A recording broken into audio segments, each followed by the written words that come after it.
निरंतर क्यों नहीं कर पा रहे? भगवत शरणागति हमारी क्यों पुष्ट नहीं हो रही? परम पावन महामहिम अद्भुत भक्ति भास्कर श्री तुकाराम जी महाराज, बहुत ध्यान से सुनिए।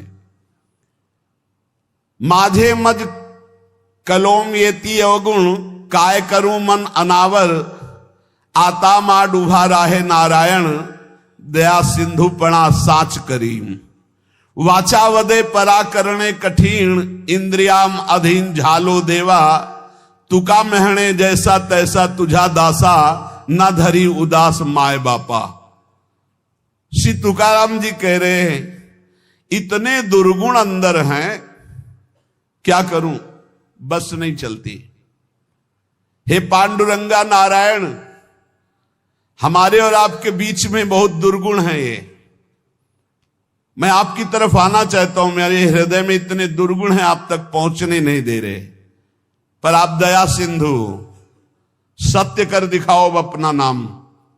आपका नाम दया सिंधु है, आप हम पर दया करो। मैं इंद्रियों के अधीन हूं, तुकाराम जी कहते हैं, पर इतनी बात सुन लो कान खोल के आप, मैं जैसा भी हूं पंडरीनाथ मैं आपका हूं। वही बात आ गई ना, मेरे माई बाप आप हो, अब मुझे उदास मत करो, घसीट लो। ये जो इंद्रियों का विलास, मन का विलास है, मेरे पंडरीनाथ आप दया सिंधु, अपना नाम सत्य करो। मैं जैसा हूं प्रभु आपका हूं। अब ये बात आप सत्य करके आप दिखाओगे। मैं जैसा हूं आपका हूं, ये सत्य करके आप दिखाओगे। आप घसीटो हमारे मन को, हमारी इंद्रियों को। नाथ काय करूं आताम या मना, न स्वर्णिम विषयाची वासना। मैं क्या करूं, ये मन इंद्रियों के साथ विषयों में भाग रहा है, ये विषय वासना छोड़ना नहीं चाहता। मैं मना रहा हूं इसको, डांट रहा हूं, पर ये पतन की ओर ही भागता जा रहा है। हर साधक की अंदर की वृत्ति यही है। प्रार्थिताहिम राहे ना आदरिम, पतना नेउम धालिम। मैं प्रार्थना करता हूं, राह पर लाने के लिए डांट लगाता हूं, लेकिन ये मन अपनी इंद्रियों के साथ भोगों में भाग जाता है। हे विठ्ठल दौड़ो, अब दौड़ो, नहीं तो अब ये गया, अब कोई राह नहीं दिखाई दे रहा है, मन ले जाएगा इंद्रियों को विषयों में। ये सब तड़ातड़ बंधन तोड़ करके विषयों की तरफ भाग रहा है। आशा तृष्णा कल्पना ये पापिनी मेरा नाश कर रही। तुकाराम कहते चक्रपाणी पांडुरंगा अब बचा लो, नहीं बाद में क्या होगा, गिरने के बाद उठाने आओगे तो फायदा क्या, गिरने ही ना दो। आप ऐसे सामर्थ्यशाली हो। प्रार्थना, कल चर्चा चली थी कि मन को, इंद्रियों को विषयों से बचाने में हम असमर्थ हैं, तो हम प्रार्थना प्रभु से करें, पुकारें।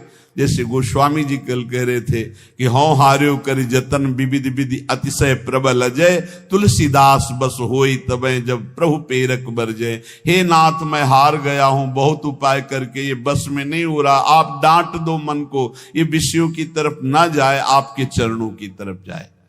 ये भक्त की दैन्य पुकार होती। तुकाराम जी महाराज बहुत ऊंची स्थिति के महापुरुष हैं। वो अपने लिए ऐसी बात कर रहे कि जब इंद्रियां ऐसी दशा में हो, मन ऐसी दशा में हो, तो प्रभु को पुकारो। अब जो बात कह रहे कि भगवान नाम जप करते हुए भी, प्रभु के मार्ग में चलते हुए भी हमें परमानंद क्यों अनुभव नहीं हो रहा, तो श्री तुकाराम जी कह रहे हैं कंचन, कामिनी और कीर्ति, ये तीन बड़ी खाइयां हैं। इस मार्ग में बहुत लोग चलने वाले नहीं हैं, परमार्थ में बहुत लोग चलने वाले नहीं हैं। केवल वेश धारण कर लेना चलना नहीं कहते, चलना अंदर का विषय होता है। इस मार्ग में चलने वाले बहुत पथिक नहीं होते। जो इस मार्ग में चलने वाले होते हैं उनके सामने तीन खाइयां हैं जिनको पार करके परम पद में पहुंचना है। पहली खाई है धन की। दुनिया में आपको कभी पैसा कमाने को ना मिला हो, लेकिन जब भगवान की तरफ चलोगे तो आपके सामने पैसे के रास्ते आने लगेंगे। अधिक से अधिक धन, एकत्रित करना। गए पहली खाई में ही गुड़मड़ा करके गिर गए। ये ऐसे महापुरुष की बात है कि वीर शिवाजी रत्नों का ढेर तत्काल आदेश किया था, एक भी इसका प्रयोग नहीं होगा, तत्काल वापस राज खजाने में ले जाओ, मुझे बिल्कुल नहीं चाहिए, मैं विट्ठल के जिलाए जीता हूं, किसी और के जिलाए नहीं। रत्नों को स्पर्श भी नहीं किया। पैसे की खाई, रुपए की खाई, अर्थ की खाई में एक तो बहुत लोग चलते नहीं है, परमार्थ में तो गिने चुने लोग चलते हैं। अब जैसे मानो आप इतने लोग बैठे, कितने भारत में कितने 134-35 ऐसे करोड़ बताया जाता है, 40 हो गए होंगे, बढ़ रहे होंगे। 140 करोड़ में कितने लोग चलते होंगे भगवान के मार्ग में। उनमें भी कह रहे चलने वालों में भी ये 3 खाइयां हैं, कंचन, कामिनी, कीर्ति। इन खाइयों को ही पार करना बहुत कठिन होता है। जो इस अर्थ की खाई में फंस गए, अर्थ की खाई में, ये बैंक बैलेंस बैकुंठ ले जाएगा तुम्हें, यही जहां शरीर छूटा जो कहते हो वैसे ही पड़ा रहेगा। पर वृत्ति कितने हुए, बोले 90, अब कितने हुए, बोले 100, अब कितने हुए 110। उसके चिंतन का सुख होता है, उसी में फंसा रहता है। इन प्रकार बहुत बुरी तरह फंसाती माया, बहुत बुरी तरह फंसाती है, जिसका कोई निर्णय नहीं किया जा सकता। केवल हरि गुरु कृपा करें तो इस कंचन से बचना हो जाए, नहीं बहुत बुरी तरह इसमें फंस जाते हैं। इसी के त्याग के लिए निकले थे, इसी में फंस जाते हैं, इसी में फंस जाते हैं। अब जो कुछ बहादुर कंचन त्यागी निकले, अर्थ त्यागी निकले, कभी जीवन में अपने सुख के लिए अर्थ का कभी प्रयोग नहीं किया, अर्थ को स्वीकार नहीं किया। अब इससे कोई निकला तो दूसरी है खाई कामिनी, काम, चाहे स्त्री शरीर हो चाहे पुरुष शरीर हो। इसमें तो प्रायः जो कंचन से बच के आए उनमें मुंह भरा इसमें गिर जाते हैं। काम भाव में बढ़िया से बढ़िया भोग व्यवस्था हो जाएगी, क्योंकि भगवान के मार्ग के पथिक हो, माया हर टांग मारेगी, तुम्हारे अंदर की बात जानती, तुम्हें क्या पसंद है, कैसा पसंद है, वैसी व्यवस्था कर देगी तुम्हारी। गिरो और इसके बाद जलो सड़ो, फिर आगे नहीं चल सकते। जो कोई इस खाई से बचा तो तीसरी खाई मान प्रतिष्ठा, इसमें तो फिसल कर मान लो जैसे 100 चले तो 50 तो अर्थई में गिर गए, 25 कामिनी काम में गिर गए। अब जो 25 चले उनमें 1-2 निकल पाएगा। जो कहो हरिवंश रस बिरलो समझनहार, 1-2 ही जो पाइए खोजी सब संसार। अच्छा, गिरे हुए अपने को गिरा हुआ नहीं समझते, ये ऐसा गिरना है बड़ा लुभावना, बड़ा सुखद। अब वो मान की खाई में श्री तुकाराम जी महाराज कह रहे, जो भगवत कृपा प्राप्त होता है वो इस मान की खाई को पार करता। बिरला ऐसा कोणी तुका त्याचे लोटांगणी, कोई बिरला ऐसा है जो हरि के चरणों में हर समय लोटता रहता है। चित्त जिसका हर समय नाम जब चलता, वो इस कंचन की, कामिनी की, कीर्ति की तीनों खाइयों को, इसे शास्त्रीय भाषा में कहते हैं लोक ऐषणा, वित्त ऐषणा, पुत्र ऐषणा। अगर इन तीनों ऐषणाओं को पार कर जाए तो ब्रह्मबोध हो जाए, भगवत प्राप्त हो जाए। जहां ये अंदर स्वीकृति कुछ विशेषता है, वही मान की फिसलन उसको गिरा देती है। कुछ विशेषता नहीं। बोले भाई झूठ बोल रहा है तो ऐसे नहीं, 10% तो सही होगा ही। 100 में जब बात निकलती तो 10 तो सही होती, 90 झूठ मान ली। लेकिन आपको सच्ची बताऊं, 100 का 100% झूठा हो तो 1% भी सत्य नहीं है, कैसे जानोगे, कैसे जान सकते हो? ये रुपए की आसक्ति, भोग की आसक्ति और मान प्रतिष्ठा 100 का 100% झूठा है। वो तब पता चलेगा जब यहां से तुम्हारा ट्रांसफर होगा, तब समझ में आएगा ये बैंक बैलेंस तो मेरे काम ही नहीं आया, जोड़ जोड़ के मर गए, हमारे काम नहीं आया। नाना प्रकार की भोग वृत्तियां रही, लेकिन अब तो दुर्गति का अवसर आ गया। बड़ा यश कीर्ति था, ये किस काम में यश कीर्ति? अरे यश कीर्ति बहुत मजाक समझो, मजाक, बिल्कुल मजाक समझो। कोई भरोसे की चीज नहीं है यश कीर्ति प्रतिष्ठा। ये सूखे पत्ते जैसी हवा चली उधर ही पहुंच जाते हैं। तीसरी खाई को पार करने में बड़े बड़ों के जीवन में संदेह खड़ा हो जाता है, मान प्रतिष्ठा सम्मान कीर्ति की। साधक वही जो तीनों खाइयों में ढिलाई न करे, चढ़ता चला जाए, निकलता चला जाए, कसौटी पर कसता चला जाए। तीनों खाइयों को जो पार कर गया, तुकाराम जी कहते पांडुरंगा सामने खड़ा है, भगवान सामने खड़े, तीनों खाइयों से पार होने वाले को गले लगा लेते। ये जो पहली खाई धन की है, वैराग्य की प्रथम अवस्था में साधक का बहुत बढ़िया वैराग्य होता है। कोई भी घर से निकलता है वैसे, अच्छा गुरु कृपा से ऐसा रहा है कि जीवन भर, अब जीवन ही हो गया, अब अंतिम पड़ाव चल रहा है, पीछे वृंदावन तक कभी ऐसे छुआ भी नहीं, लिया भी नहीं। वृंदावन में पीछे माधुकरी मांग करके था ही नहीं कि दवाई खरीद ले। अब जो व्यवस्था हो रही वो उनकी व्यवस्था हो रही है। ये जो सैकड़ों लोगों ने अपना जीवन प्रभु को दे दिया, उनके भाग्य से हो रही। हमारे भाग्य में तो कभी व्यवस्था नहीं हुई, और आज व्यवस्था है तो हमारे किस काम की। वो परमात्मा देख रहा है कि शरण में है, इसकी व्यवस्था करनी, इसलिए सब व्यवस्था। अपने चाह अपने सुख के लिए अपना बैंक बैलेंस चाहना, कंचन में फंस जाना है। पूरा विश्व है मेरे प्रभु का, उनका ऐसा प्रसाद है, कोई भूखा नहीं रहेगा, कोई अव्यवस्था नहीं होगी, और किसी से चाह नहीं, किसी से मांग नहीं। कह रही जो पहली खाई कंचन की आती है, रुपये की आती, तुकाराम जी कहते प्रथम अवस्था में बहुत सुंदर वैराग्य होता है साधक का। वो तुच्छ मान करके उसकी तरफ देखता ही नहीं है। पर जब आगे वैराग्य बढ़ता है और यश फैलता है भगत, तब उसकी प्रियता न जग जाए। अर्थ के प्रति प्रियता नहीं होनी चाहिए। प्रियता ना होना और अर्थ होना कोई फर्क न पड़ना, लेकिन प्रियता होना और अर्थ ना होना तो फर्क पड़ जाना। अर्थ की प्रियता, रुपये का महत्व जग जाना। त्याग के आडंबर से परमात्मा बोध नहीं होता। त्याग का आडंबर न करे, इसकी आसक्ति न हो तो कोई फर्क नहीं पड़ता है। त्याग का आडंबर ना करे। श्री तुकाराम जी महाराज कह रहे कि जैसे प्राथमिक अवस्था में साधक के अंदर वैराग्य होता है। एक बार गुरुदेव भगवान ने कहा था, जब कोई साधक भगवत प्राप्ति के लिए घर से निकलता है, उसका वैराग्य कितना प्रशंसनीय होता है। कहां खाएंगे कोई पता नहीं, कहां रहेंगे कोई पता नहीं, क्या होगा कोई पता नहीं। ऐसी स्थिति आजीवन क्यों नहीं रहती। वैराग्य प्रतिदिन बढ़ना चाहिए, ना कि घटना चाहिए। जिस लक्ष्य को लेकर तुम घर से निकले थे, वो वैराग्य कहां गया। और नाना प्रकार की भोग सामग्रियां ये तभी लुभायमान करती हैं जब भगवदानंद का लोभ नहीं जगता। श्री तुकाराम जी की जो अर्धांगिनी थी, वो इसी बात से असंतुष्ट थी कि कभी बात ही नहीं करते थे तुकाराम जी महाराज।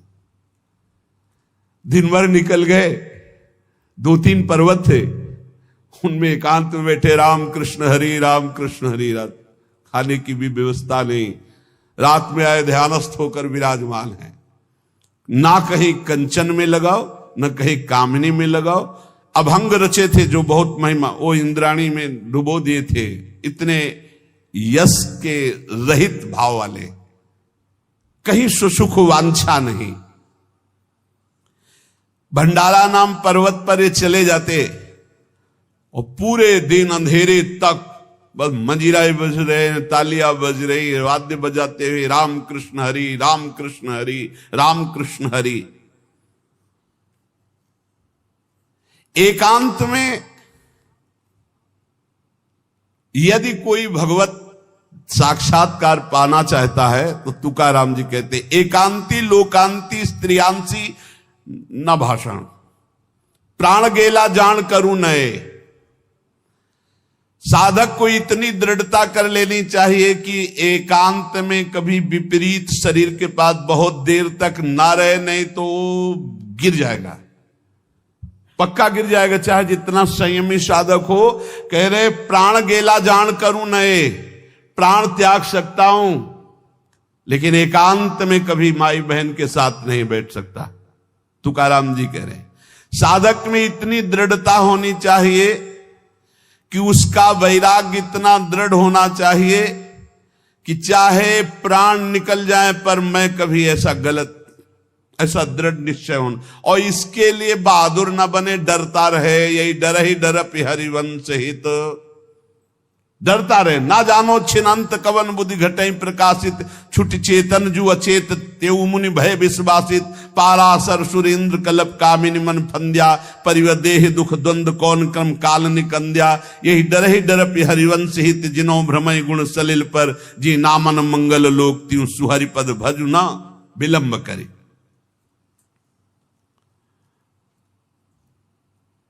हम लोग अपने साधन का महत्व तो भूल करके भोग का महत्व तो जब अंदर बैठा लेते तब ये बातें आने लगती।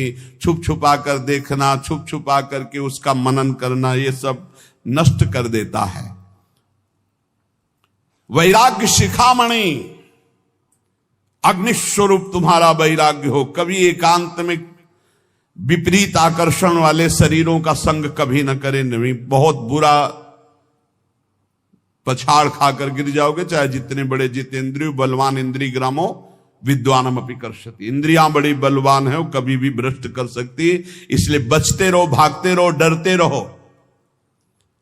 और गृहस्थ हो तो केवल जो अर्धांगिनी स्वीकार की, इसके अलावा नहीं तो परमार्थ नहीं बनेगा।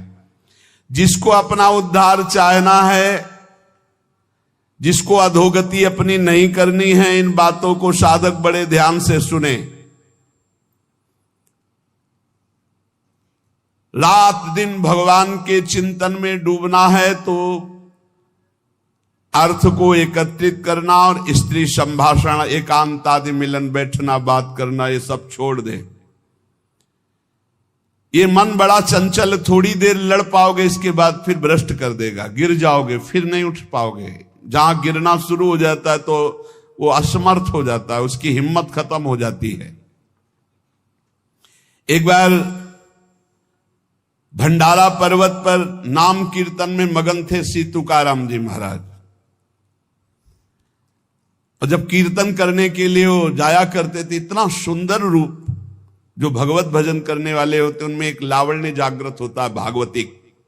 वो सांसारिक बनावटी सुंदरता नहीं होती है कि वो नाना प्रकार के लेप लगा करके गोरा बनना, सुंदर बनना।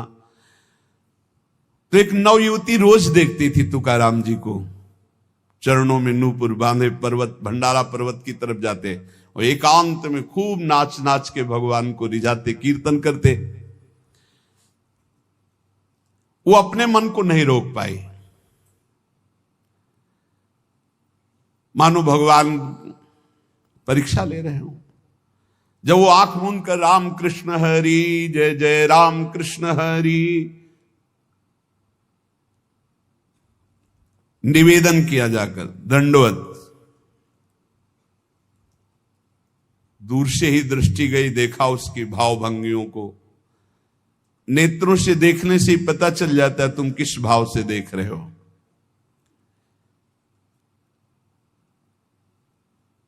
जे भी देखा, अंदर उनके जो भाव प्रकट हुए, इसी समय अभंग की रचना की।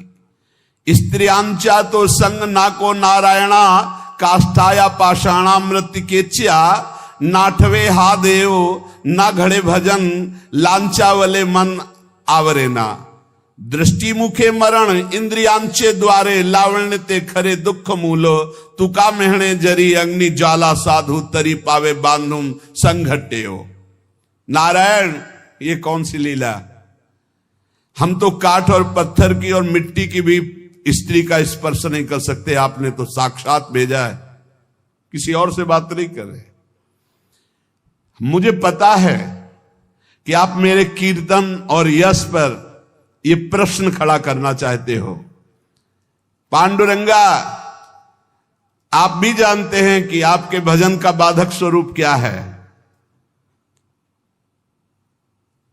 ये नेत्रों के कटाक्ष, ये मुख की मुस्कान, ये इंद्रियों का आकर्षण उन मरण धर्माओं को हो सकता है जो शरीरों पर आ सकता है, जो पांडुरंगा में आ सकते हैं उसके ऊपर कोई फर्क नहीं पड़ सकता।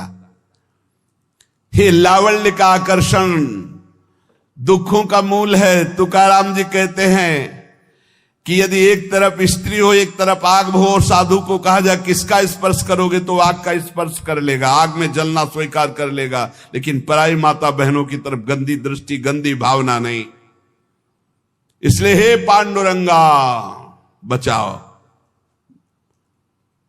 तुकाराम जी सीधे भगवान से बात करे, पांडुरंगा ये क्या प्रश्न है।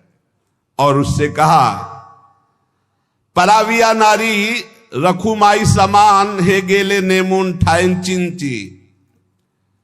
तुम तो हमारे पांडुरंगा की प्रिय रुक्मिणी माता के समान हो, रखुमाई समान। जैसे हम पांडुरंगा के पार्श्व में विराजमान रुक्मिणी माता को देखते हैं, हे माता तुम तो वैसे हमारी दृष्टि में हो, तुम रुक्मिणी माता के समान हो। इसलिए तुम जाओ, तुम्हारी यहां कोई चेष्टा की चाल नहीं चलेगी। जानती हो हम कौन हैं? हम हरिदास हैं, हम प्रभु के दास हैं। तुम्हारे द्वारा हमारा पतन नहीं हो सकता। ऐसी बुरी चिंतन वृत्ति मत रखो। तुकाराम जी कहते हैं कि यदि उस स्त्री से कहा तुम्हें परपुरुष ही पसंद है तो बहुत संसार में है, यह तुम्हारी चाल चलने वाली नहीं। तुकाराम जी ने सीधे साष्टांग दंडवत किया कि आप हमारे लिए रुक्मिणी मां के समान हो, रखुमाई।